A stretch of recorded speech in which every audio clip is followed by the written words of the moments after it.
Hey, what's up guys, TechVid here, and today we're back with part 2 of Tech Loot 3. Yeah, this is part 2. And that's because we still have to take a look at this iBook G4 here. Now the reason that this part had to be completely separate from part 2 of... No, this would be part 3.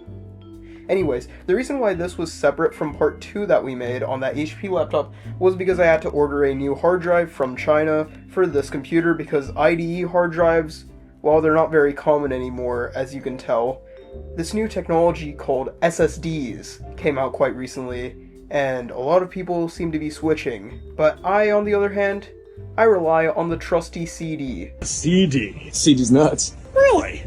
Present them! Let's go ahead and get into the restoration of this poor condition iBook G4 right after the intro.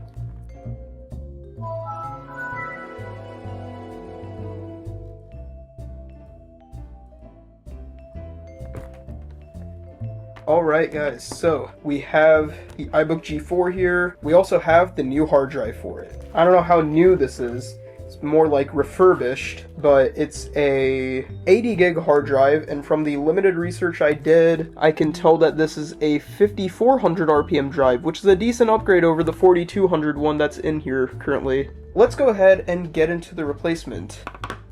So first off, you're going to need to remove the battery from the bottom of the computer. After you've removed the battery, go ahead and open up the laptop, and you're going to want to remove the keyboard. So using the two levers that are next to the eject key and the escape key, push them inwards, and then you should be able to pull up on the keyboard, slide it towards the screen slightly, and then flip it over.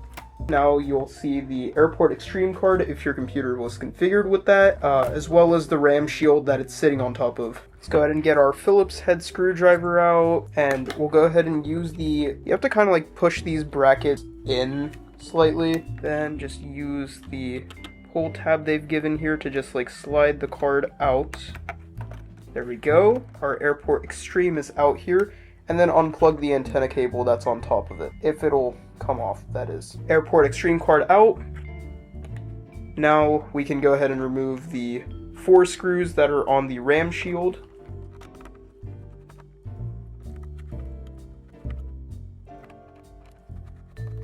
Oh yeah, the new hard drive that we're installing is an upgrade from the old one in another way too, and that this thing originally came with a 60 gig hard drive, we're giving it 80 gigs now. Okay, now we need to deroute the cable here.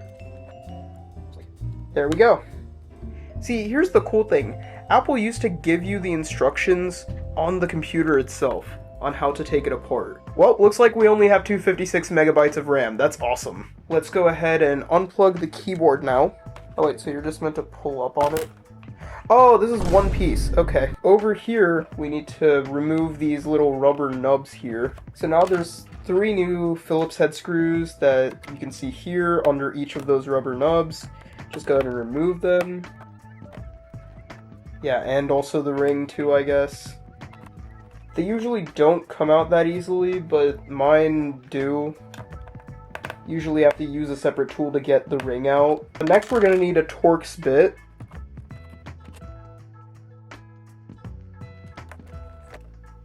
Alright guys, next step. We got, if you can see here, these 2 screws that are next to the battery contact here. We're going to need to remove those. They are Phillips head screws. Should be able to use the same Phillips head screwdriver that you were using earlier. Next, go ahead and push in on these 2 sides of the computer, and you're going to want to do that until this corner bit snaps out of there. Yep, there we go. It's not going to make like a snapping sound. I don't know why I said that. There's quite a bit of grime in between that area.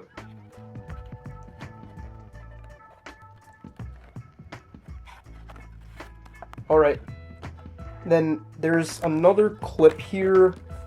You see this line here. You have to kind of use a really thin flathead screwdriver head to get that out. Careful, because this clip breaks easily apparently.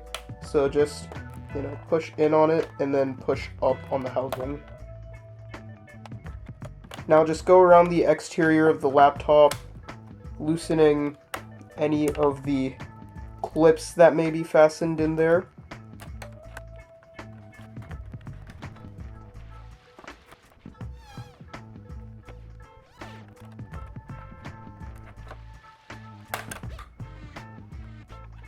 Well, there goes my pick. It just flew across the room. Ah, these old plastic iBooks. I get so scared of doing this because the old plastic is usually like rather brittle, so like I'm always scared that I might end up breaking something. After you've removed the shielding here, make sure to get those two springs here for the battery compartment out of there. Let's go ahead and quickly clean up the ends of this laptop real quick because this is like really dirty and it's getting on my nerves.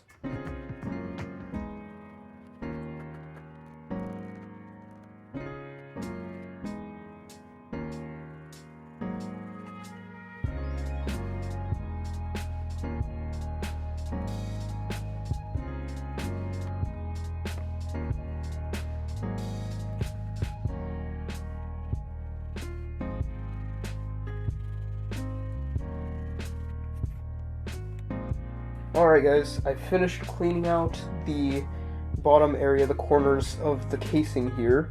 Now I think it's time to continue.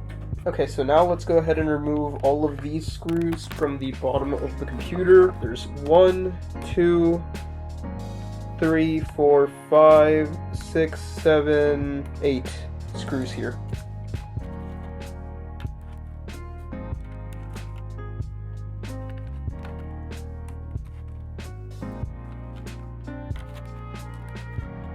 We've gotten all of these out, so now we can go ahead and lift this metal shielding. Oh no, I forgot one of the screws. Oh no, there's another one here. Okay. Still coming off. Slowly but surely. There we go. Okay, we got this off. Huh, this bit's actually quite clean.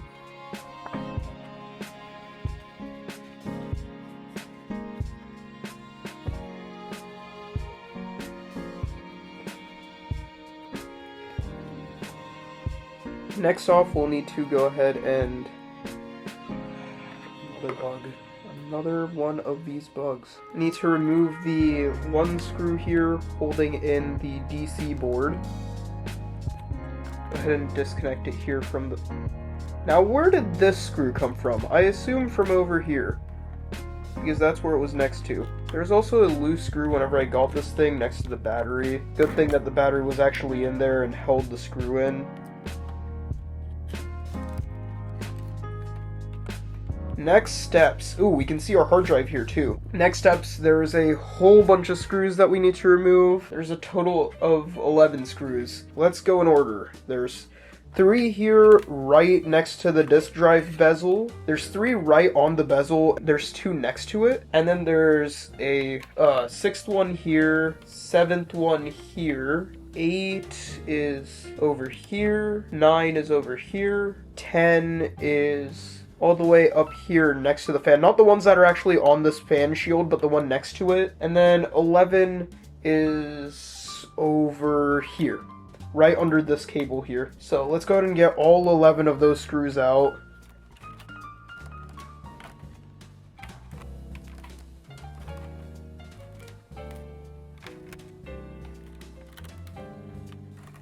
There we go. Got all 11 screws out now. We can go ahead and turn the computer back over. There's 3 screws in here that we need to remove. 1, 2, 3. So go ahead and get those out. They're all Phillips head screws. Okay, so now you're supposed to lift up on this bit here. And that should expose the trackpad cable that's right under it. If you see that connector right down over there, we need to remove that because that's the trackpad connector. You should use a spudger to do this. And there we go, that's out. Just keep prying up on the casing. There's that side. Move it downwards because we need to remove this cable up here. Move the cable that's in here, this speaker cable, as well as this cable for power. I mean, under the casing isn't too bad. 16 more screws to remove. I'm just gonna put the iFixit diagram on screen because it's gonna take way too long for me to show you individually each screw.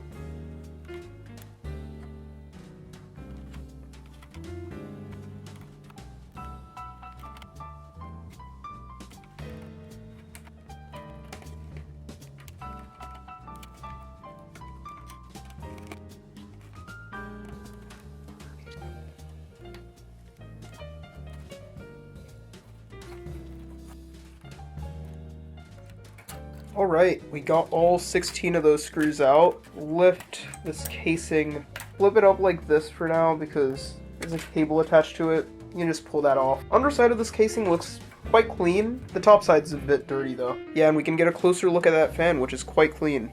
Alright then, so go ahead and remove the hard drive from there by removing the cable on the underside. Then you should be able to pull it out.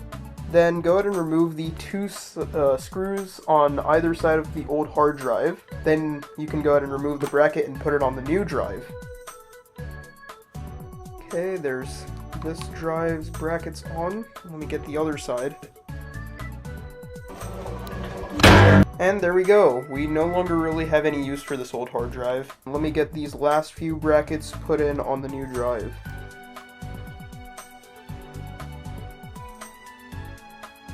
There we go. So let's get the connector back on here. So now let's just route those cables back in through here. Switch back to Phillips head screwdriver. And then screw the hard drive back in.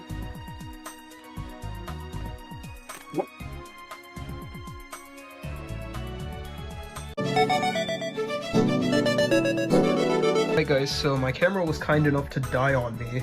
So we'll just go speedrun this because you already saw me taking it apart anyways. So we gotta get those 16 screws back in after putting this panel back on. Alright guys, so now that we've gotten the 16 screws in, let's go ahead and put this top panel back on while making sure to get these cables in. So first off, the trackpad cable, then this cable over here. Right, so don't attach the trackpad cable first because then you're going to have less space to attach this side speaker cable over here. Then go ahead and attach the top power cable. With those three cables plugged back in, go ahead and snap the casing back together. Go ahead and get the three screws that belong here, here, and here back into the computer. Right guys, time to get those 11 screws from the bottom of the computer put back in. You gotta get this DC board back in and get its one screw back in, which goes here. Lines up like that. Just forgot to reconnect the hard drive cable. That would have gone badly. And now we can go ahead and get this bottom plate back on and get its 10 screws put back in.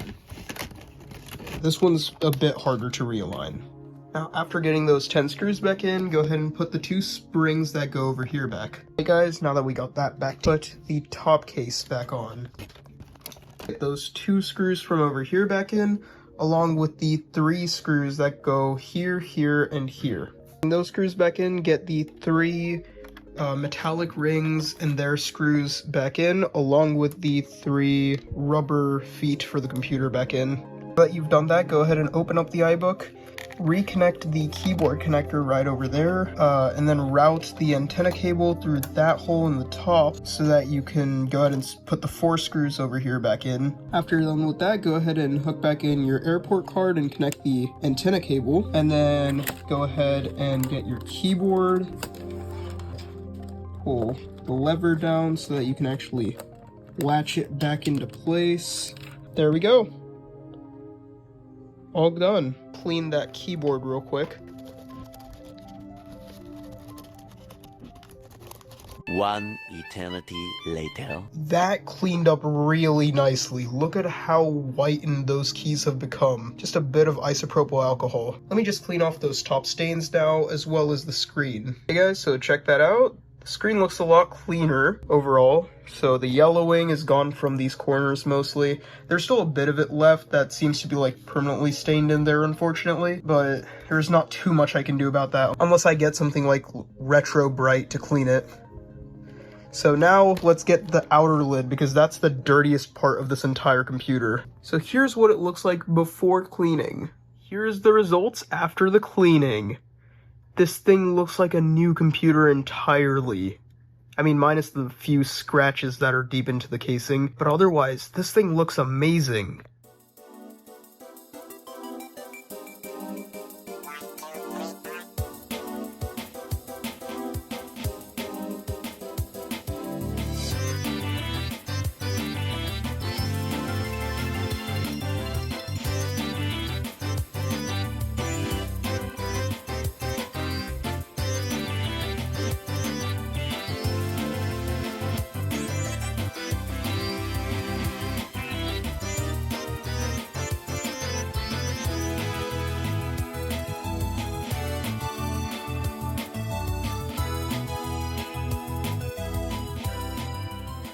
Computer cleaned up, let's go ahead and put this in. And now with a fully charged battery in the computer, why is my lens not focusing? Now the fully charged battery, and let's boot it up.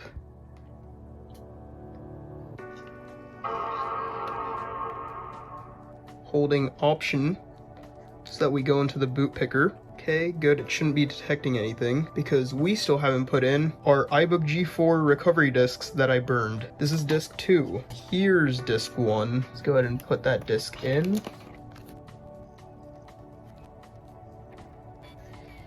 There we go, Mac OS X installed disc 1. There we are, it decided to just boot in itself. So we're booting off of our 10.3.5 recovery disk. I burned the original copy of the discs that would have come with this iBook back in 2004, late 2004. So this should install perfectly fine, and we should get the iBook brand new as if it was, you know, just out of the box. Preparing installation, that old Apple logo. Brings me back nostalgia for my old iPod. Use English as the main language. Oh, I should probably open disk management first, or disk utility first, so that I can format the drive. Open disk utility. Yep, here's our 74.5 gigabyte hard drive. I'm gonna go ahead and make this 4 partitions. Yep, go ahead. This might take a bit. So we've renamed all the disks, and let's hit exit out. Welcome to the Mac OS X installer. Let's hit continue. Yep, I read all of that and all of that too. Yep, agree. Select a destination volume to install the Mac OS X software. Okay, that's interesting.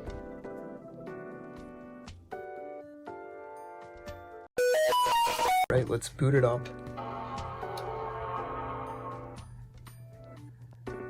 I wonder which version it'll boot into now.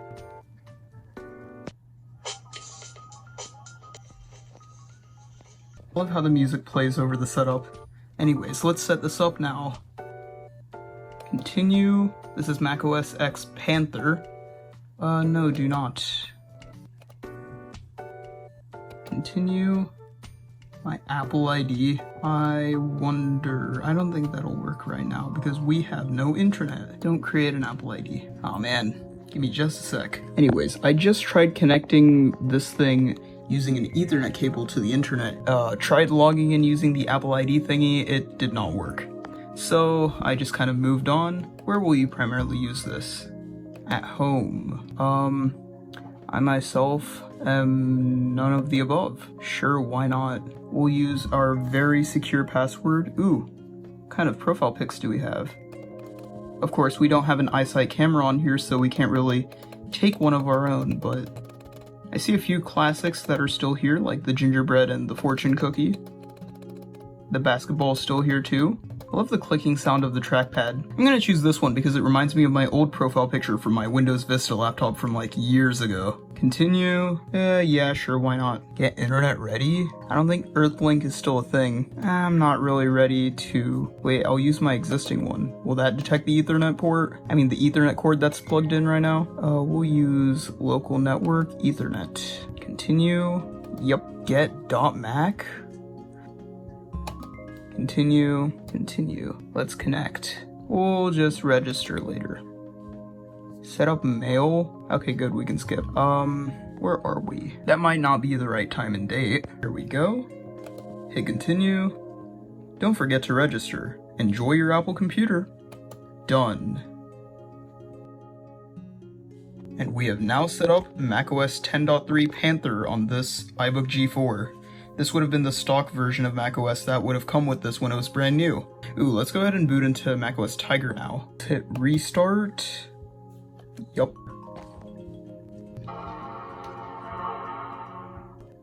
Here we go, booting into macOS Tiger. Starting macOS X.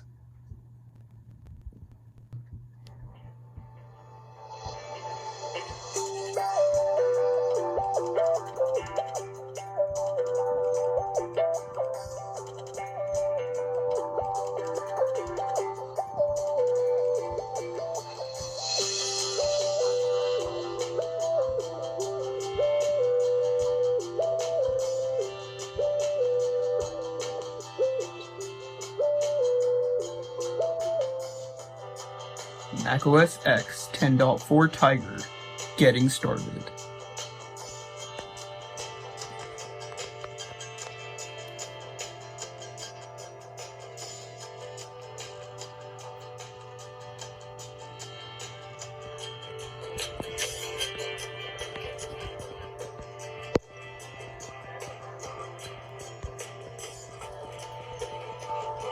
Why is this showing up as being so yellow on camera? Alright, so let's hit United States.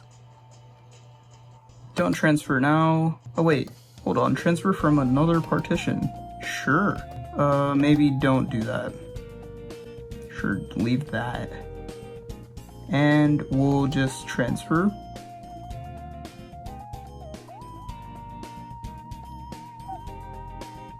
And fun fact, this entire time we have been running without it. Wait, it's not MagSafe. We've been running without a charger. Yup, it's been lasting quite a long time. It's actually been a month since I filmed the part where I replaced the hard drive, and I haven't charged it since. So, again, sure, we'll just hit home. Actually, you know what? Video and film. That's what I do now. Let's continue. Yeah, of course it can't. It's got the date and time right. And enjoy your Apple computer. Done.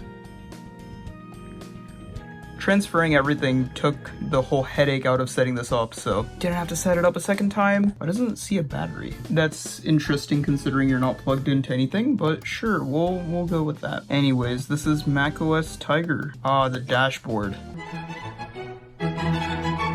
Alright guys, so I think now we should go ahead and try out some games on this. So I've gotten a couple things off of Macintosh Garden, such as Splinter Cell. So let's try launching this up. Fine, we'll go ahead and try out some Minecraft then. We need to use this runme.sh file, so terminal, sudo, and then path to this. Enter, type in our username here. There we go, we're launching up the game now. Okay, we got a window now. Just real quick, go ahead and close out of Finder here because this thing's got like very low RAM. We only have 256 megabytes, which is also the main reason why I don't plan on testing web browsing on this pretty much at all. Macintosh Garden was able to run pretty well on here using Omni web browser, but loading YouTube, you already saw how it ran on a 1 gigabyte of RAM system. I don't even want to try this. Alright, we finally got Minecraft loaded up.